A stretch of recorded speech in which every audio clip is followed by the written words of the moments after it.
बिल्कुल।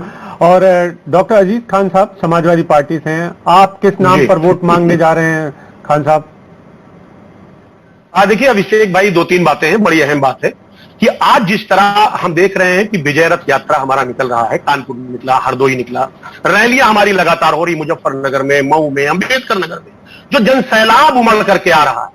अब पहली बात तो ये जान लीजिए कि बीजेपी उससे बहुत घबरा गई। इनका जो शीर्ष नेतृत्व है, चाहे वो मोदी जी हो, योगी जी हो, अमित शाह जी हो, डेरा डाल दिया उन्होंने आकर के उत्तर प्रदेश में।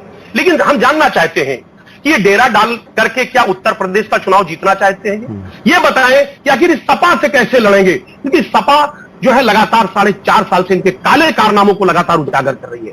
जो इन्होंने जनता को धोखा दिया, जनता को ठगा, लगातार जमीन पर उतर करके हम अपनी बात को कह रहे हैं। और यही वजह है कि आज पूरे प्रदेश में जनसैलाब उमड़ करके आया है और लोगों का विश्वास समाजवादी पार्टी की तरफ बड़े स्तर पर बढ़ा है। मैं एक बात और बताना चाहता हूं कि आज समाजवादी आज जो भारतीय जनता पार्टी है वो विज्ञापनों पर चल रही है, वो धर्म कर्म की बात कर रही है। आज बेरोजगारी, महंगाई, कानून व्यवस्था चरम पर है, उस पर ये नहीं बात करना चाहती। आज आप देखिए कासगंज में जिस तरीके से कल एक युवक को दिखाया गया कि साहब उसने आत्महत्या किया, 2 फुट की हाइट पे 5 फुट का लड़का आत्महत्या कर रहा है। साहब कितना बड़ा प्रश्न चिन्ह खड़ा हो रहा है। विज्ञापन पे सरकार चल रही है, जिस तरह का कानून खान साहब, मैंने आपको 1 मिनट का वक्त आपकी पार्टी के प्रोग्राम को रखने के लिए दिया था। आप अजीज साहब, आपसे मैं समझना चाहता हूं कि आपको अगर लगता है, आपके नेता को मैं सुन रहा था, अखिलेश यादव को, वो रैलियों में लगातार कह रहे हैं कि सबको एक साथ आना होगा और समाजवादी पार्टी ही क्रेडिबल यानी कि विश्वसनीय पार्टी है जिसके ऊपर आप भरोसा कर सकते हैं। तो आपको भी पता है कि आपकी ताकत तो तब तक नहीं रहने वाली है जब तक कि आप विपक्ष को एक न करें, और आप कह रहे हैं कि छोटे छोटे दलों को आप एक करेंगे।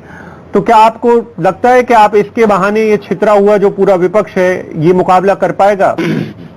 देखिए अभिषेक जी, आपने खुद ही इस बात को एडमिट किया कि छोटे छोटे दल, देखिए आज छोटे छोटे दल, बहुत सारे दल हमारे साथ में जुड़े हुए हैं और जुड़ करके वो चुनाव लड़ रहे हैं।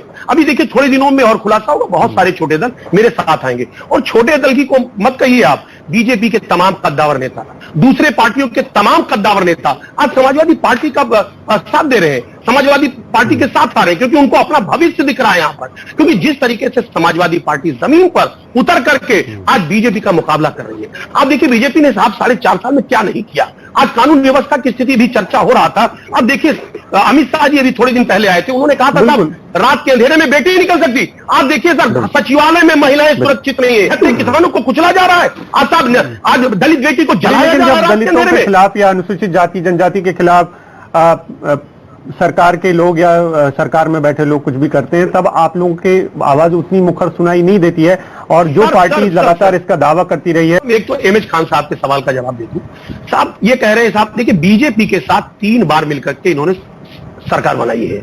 बीजेपी में झूठ बोलने की परंपरा है, वो लोग झूठ बोलते हैं, वही आदत इनकी पड़ गई और ये कहीं ना कहीं उससे प्रेरित है। एक बात, आज ये जिस तरीके का आरोप लगा रहे, जब कोई भी सवाल आज सत्ताधारी शख्स से सवाल होता है, ये सवाल तो सब किससे पूछ रहे हैं? ये समाजवादी से पूछ रहे हैं, ये कांग्रेस से पूछ रहे हैं। तो ये भी इनका चाल चरित्र समझ में आ रहा है, इसमें चर्चा में करने की जरूरत नहीं है। हम आज बात अपने उपलब्धियों की करना चाहते हैं।